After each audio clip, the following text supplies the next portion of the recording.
जब आप किसी परीक्षा में बैठते हैं या किसी परीक्षा की तैयारी करते हैं तो विशेषतः हमें अपने समय का यानी टाइम मैनेजमेंट बहुत ज़रूरी है। दूसरी चीज़ क्या है कि हम क्या पढ़ते हैं, इसका भी हमें ध्यान रखना है और वही चीज़ पढ़ना है जो हमारी परीक्षाओं में वो प्रश्न हमको मिले, क्योंकि गागर में सागर हमको ढूंढना पड़ता है। तो चलिए, तो अगर कोई भी परीक्षा आप तैयारी कर रहे हैं तो विशेषतः आपको इन चीज़ों पे ध्यान रखना होगा कि आपका अंकगणित यानी आपका मैथ, उसमें बीजगणित भी आता है, तो नया एडवांस मैथ आ गया है, क्योंकि जैसे जैसे परीक्षाएं अब टफ हो रही हैं और अब उसके परीक्षाओं टफ होने के कारण जो है अब कंपटीशन बहुत स्तर बढ़ गया है। क्योंकि स्तर बढ़ने का कारण क्या है कि बहुत ज़्यादा भीड़ आ रही है और बेरोज़गारी बहुत तेज़ है। अब हम पहले 100 पे जो है 75 नंबर पा जाते थे तो वह टॉपर क्लास, वह जो है 100 में 75 पा जाते थे तो वह पास हो जाते थे। अब आपको 100 में 80, 85, 90, 95 तक फाइट करना होगा, तब आप को नौकरी या जॉब मिल सकती है। उसके लिए आपको परिश्रम करना होगा और टाइम मैनेजमेंट करना होगा और वही पढ़ना होगा जिससे आप परीक्षा निकाल सकें। तो परीक्षा निकलता कैसे है ये भी जानिए। आप एनसीईआरटी की बुक ले लीजिए 6 से 12 तक की, या पूरा मत पढ़िए, 6 से 10 तक का ही पढ़ लीजिए। उसमें आप टाइम मैनेजमेंट के अनुसार जो विषय आपका कमज़ोर हो पहले आप उस पर ध्यान दीजिए।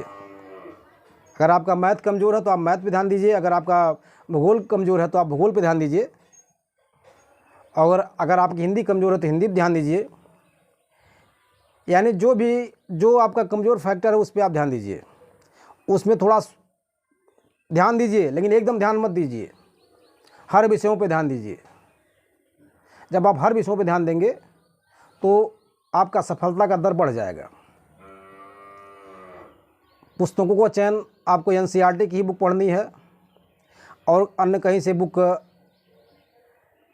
पढ़ने से कोई फ़ायदा नहीं होता है। और जो भी पुस्तक पढ़नी है वो प्रमाणित पुस्तक पढ़नी है। कभी कभी पुस्तकों में कुछ उत्तर हमें गलत मिल जाते हैं और वह चीज़ हम पढ़ के जाते हैं और परीक्षा हाल में बैठ जाते हैं और वह जो हम पुस्तक में पढ़े रहते हैं उसी को हम जो है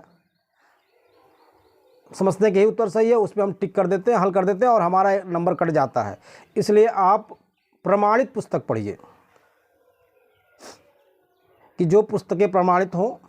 प्रमाणित का मतलब है कि जिस पुस्तकों का डिमांड मार्केट में ज़्यादा हो उन पुस्तकों का आप अध्ययन करिए, क्योंकि वो अपनी छपाई जब करते हैं तो शून्य स्तर का जो है उसमें त्रुटि मिलती है। अब टाइम मैनेजमेंट करिए, हर एक विषय समय दीजिए और एक टेक्निकल भाषा में पढ़िए आप। अब टेक्निकल भाषा में जब तक आप पढ़ेंगे नहीं, स्मार्ट तरीके से पढ़िए, तब आपका परीक्षा निकल सकता है। हिंदी के लिए समय दे दीजिए अगर आप टेट का तैयारी कर रहे हैं। गणित के लिए समय दे दीजिए, विज्ञान के लिए, क्योंकि विज्ञान बहुत महत्वपूर्ण विषय हो गया हमारा और विज्ञान से भी हमारा प्रश्न उठता है। संविधान के लिए भी समय दीजिए, यहाँ से भी प्रश्न आपका उठता है।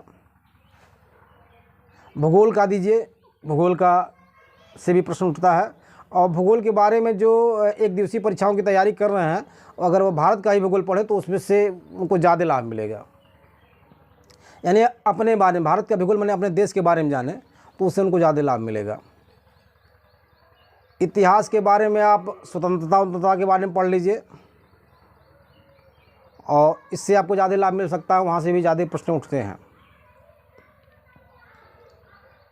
तो जो हमारा है कि प्रश्न हमारा कहाँ से उठता है, तो हमारा इतिहास, भूगोल, संविधान, गणित, तर्क शक्ति यानी जिसे रीजनिंग कहते हैं, और अन्य भी एक दो चीज़ हैं। और करंट अफेयर्स जो हमारा जो है करंट अफेयर्स जो आता रहता है, और करंट अफेयर्स में हमें भी अंतर्राष्ट्रीय और राष्ट्रीय ही खबरें पढ़नी हैं। यहाँ से ज़्यादा प्रश्न हमारा उठते हैं और अन्य चीज़ हमें नहीं पढ़ना है। अर्थव्यवस्था के लिए हमें जो है उसके लिए पढ़ना है, उससे भी कुछ प्रश्न हमारे रेपो रेट और इन सब के बारे में पूछता है, तो उसके लिए भी हमको उसको भी जानना पड़ता है कि उसे भी जानने के लिए आपको उसको भी पढ़ना पड़ेगा। यानी कुल 6 समझ लीजिए कि इतिहास, भूगोल, नागरिक शास्त्र यानी संविधान समझ लीजिए, हिंदी, विज्ञान, गणित, इन सब को पढ़ लीजिए। फिर आप जो है इतना ही पढ़ेंगे तब भी इससे आपको लाभ मिलेगा। करंट अफेयर्स पढ़ लीजिए, इससे भी आपको लाभ मिलेगा। लेकिन बेसिक आपको इतना तैयार करना है, इसको हमेशा आपको लाभ मिलेगा। क्या? हिंदी, गणित, इतिहास, भूगोल, संविधान, यह अगर आप पढ़ लेते हैं तो यह आपका तैयार रहेगा। बाकी करंट अफेयर्स तो बदलता रहता है, उसमें चेंजिंग आती रहती है, तो वह आपका उसको हमेशा आपको अपडेट करना पड़ेगा। चलिए, धन्यवाद और आप सभी को शुभकामनाएं। आपकी आगामी परीक्षा में आप लोग सफल हों। वंदे मातरम। जय हिंद।